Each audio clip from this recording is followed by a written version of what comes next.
L'arrondissement de Soklobo, dans la commune de Dassazoumé, célèbre ce samedi 9 août 2025, Soklobohwe, la fête identitaire qui promeut l'unité et les valeurs culturelles des filles et fils de la localité. Puisqu'un simple moment de réjouissance, elle se veut un cadre de réflexion collective autour de la cohésion sociale et du développement de Soklobo. Ça me fait vraiment effet de me retrouver parmi vous pour célébrer ensemble notre identité commune et notre fraternité à la faveur de la deuxième édition de Soklobohwe.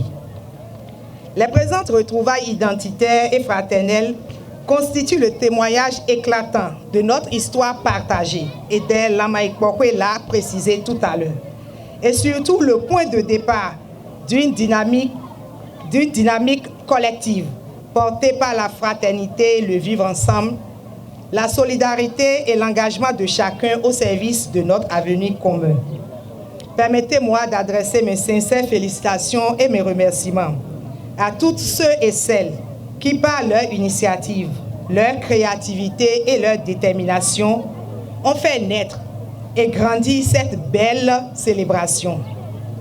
C'est grâce à vous que Soklobohwe est devenu ce moment incontournable où se tissent les liens forts entre les villages, où se célèbre la richesse de notre culture et où s'affirme donc la volonté commune de bâtir ensemble un développement de la cité.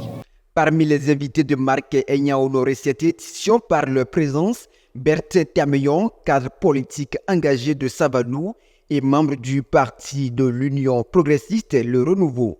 Il est accompagné pour la circonstance de plusieurs de ses camarades politiques pour renforcer leurs camarades de l'association de Dassazoumé avec à la clé une forte mobilisation des femmes. Cette forte mobilisation a tenu à afficher son soutien à cette population qui voit un signal fort d'amour et d'attachement à l'identité culturelle de l'arrondissement.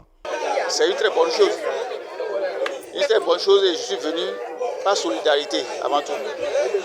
Et puis, vous savez, de plus en plus, on a ce genre de célébration dont l'objectif, ce n'est pas une fête classique de réjouissance, mais c'est une fête identitaire, comme je l'ai dit, parce qu'il n'y a pas ce peuple-là qui n'a pas de culture. Et si vous n'avez pas une culture, c'est que vous n'existez pas. On a besoin de développement local, etc. Et vous avez vu les différentes interventions. On a noté que, comme partout ailleurs d'ailleurs, il y a des besoins de développement pour cette localité. Et pour y arriver, pour régler le problème, il faut que les gens se retrouvent. Il faut qu'il y ait un regroupement. Il faut que les gens en prennent conscience. Et on ne peut pas faire le développement en ignorant sa culture, en ignorant sa tradition. Et donc on est venu ici avec les différentes interventions. On a vu qu'il y a la joie, c'est une belle fête.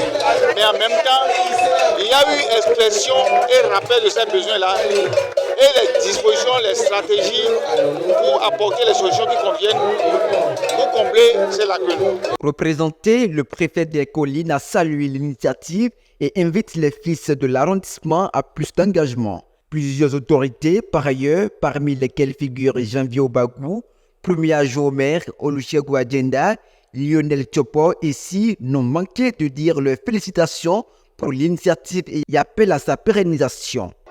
J'ai ouï dans les propos de mes prédécesseurs que Soklobohwe ne serait pas seulement une occasion de jouissance, mais ce serait désormais un outil de plaidoyer, un moment, un creuset dans lequel où les filles et les fils doivent travailler de manière à faire des investissements structurants.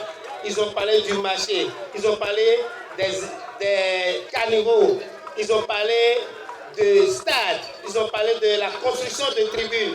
Je voudrais prier les mains de nos ancêtres et Dieu particulièrement pour que vos intentions soient bénies. Bonne fête de Soklobohwe et que ça soit pérenne. La plus belle manière pour orienter son développement, pour guider son développement, c'est de connaître son origine, c'est de connaître sa culture, c'est de les sauvegarder, de les entretenir. Je voudrais remercier le comité d'organisation pour cette belle organisation. C'est la deuxième édition. Notre souhait que cette fête soit pérennisée. Ce qui est le plus intéressant ici, c'est qu'il y a eu des communications, il y a eu beaucoup de choses, des actions concrètes qui sont menées pour le développement de la localité. Nous sommes à la deuxième édition et je crois que pour un bébé, le bébé est né avec des dents. Et donc bravo et félicitations à tous les fils et filles de la localité, au comité d'organisation qui a fait un effort et a joué sa partition. Merci pour les différentes autorités qui, de près ou de loin, ont contribué à la réalisation de la présente activité.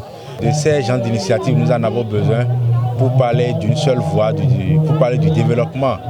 Parce qu'en dehors de nos obédiences politiques, en dehors de nos langues et de nos courants, il faudrait qu'il y ait un creuset qui puisse réunir tous les fils de la localité pour qu'on pense réellement, qu'on puisse réfléchir réellement au développement. C'est ce que je constate.